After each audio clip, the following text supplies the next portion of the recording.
Brace த Lord. நம்ம அநேக நேரங்களில் நம்ம யோசிக்கக்கூடும், நம்ம இருக்கிற இடம் வேலை ஸ்தலமாக இருக்கலாம், சபையாக இருக்கலாம், நம்ம ஏதோ ஒரு இடத்துல சில அத்தாரிட்டிக்கு கீழே, ஆர்கனைசேஷன் கீழே, இல்லை நம்ம இருக்கிற வீடாக இருக்கலாம்.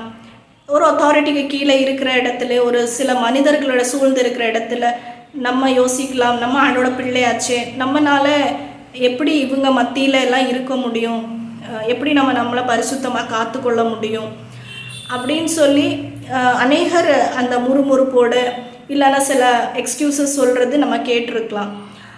நம்மளும் அப்படி ஒரு சிந்தனையோடு இருக்கலாம். நம்ம வேதத்தில் இப்போ ஒரு சில இன்சிடென்ட்ஸை பார்ப்போம், எப்படி வேதத்தில் இப்படிப்பட்ட காரியங்கள் கையாளப்பட்டதுன்னு சொல்லி. ஆதியாகமம் 39வது அதிகாரத்தில் 9வது வசனத்தில் நம்ம படிப்போமே. ஆனால் இங்கே யோசேப்பு போத்திஃபாரோட வீட்டில் ஒரு நல்ல ஒரு அத்தாரிட்டி அவங்களுக்கு இருந்தது.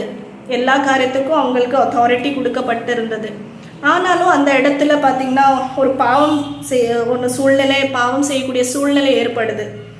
இந்த வீட்டிலே என்னிலும் பெரியவன் இல்லை, நீ அவருடைய மனைவியாக இருக்கிறபடியால் உன்னை தவிர வேறொன்றையும் அவர் எனக்கு விலக்கி வைக்கவில்லை.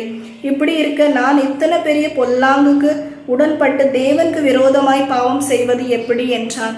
இங்கே போத்திஃபாரோட மனைவி பாவத்தை செய்ய யோசேப்பை தூண்டும் போது யோசேப்பு அங்கே ஆண்டரோட பயம் யோசேப்புக்குள்ளே இருந்ததுனால அந்த இடத்தை விட்டு எஸ்கேப் ஆகிட்டாங்க.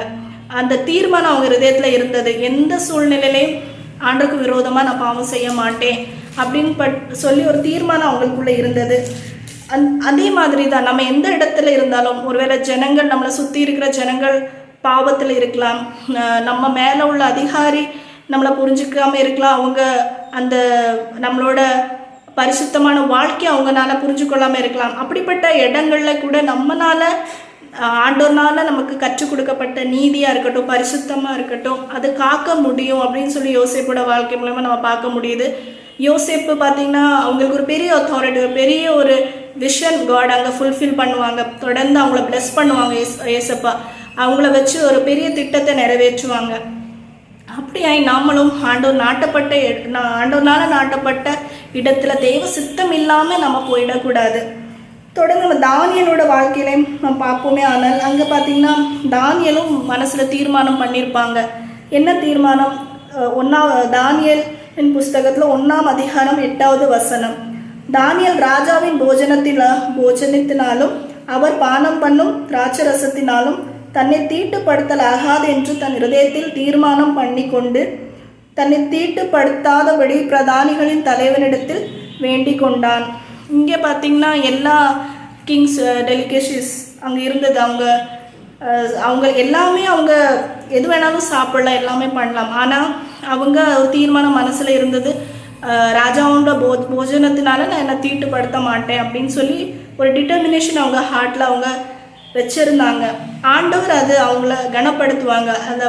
அவங்க கஷ்டமான பாதையில் போகும்போது, ஆண்டோருக்காக வைராக்கியமாக இருக்கிறது நிமித்தமாய் சில பாடுகளில் போகும்போதும் ஆண்டோர் அவங்களோட இருந்து அவங்களுக்காக யுத்தம் செய்து ஏசப்பா தான் சர்வ வல்லமையுள்ள தேவன்னு சொல்லி அந்த சூழ்ந்திருக்கிற ஜனங்கள் மத்தியில் ப்ரூஃப் பண்ணுறதுக்கு தானியலோட ஆண்டோர் இருந்து பெரிய காரியத்தை செஞ்சாங்க.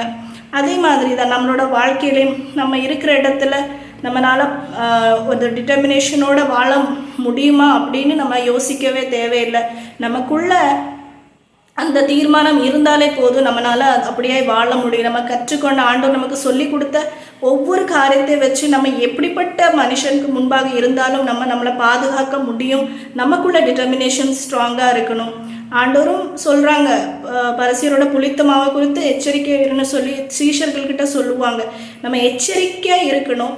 ஆனால் நம்ம எந்த இடத்துலையும் நம்ம விலகி போக முடியாது. ஏன்னா நம்ம சூழ்ந்திருக்கிற உலகத்திலே எல்லா இடத்துலையும் ஏதோ ஒரு வகையில் கரப்டட் பீப்புள் நம்ம என்ன சொல்கிறது, அவங்கக்கிட்ட இருக்க வேண்டிய சூழ்நிலை இருக்கும், அவங்ககிட்ட பேச வேண்டியிருக்கும், அவங்க நம்மளை சூழ்ந்திருப்பாங்க. நம்ம எந்த இடத்துலையும் பரிசுத்தத்தை நம்ம எதிர்பார்க்க முடியாது. ஆனால் பரிசுத்தமான தேவன் நமக்குள்ளே இருக்கிறதுனால நம்ம ஆண்டோட உதவியில் பரிசுத்தமாக எந்த இடத்துலையும் வாழ முடியும். நம்ம பாவத்தை ஜெயிக்க முடியும், நீதியாய் வாழ முடியும், டிட்டர்மினேஷனோட தீர்மானத்தோட ஆண்டோக்காக எந்த இடத்துலையும் நம்மளால் வாழ முடியும்.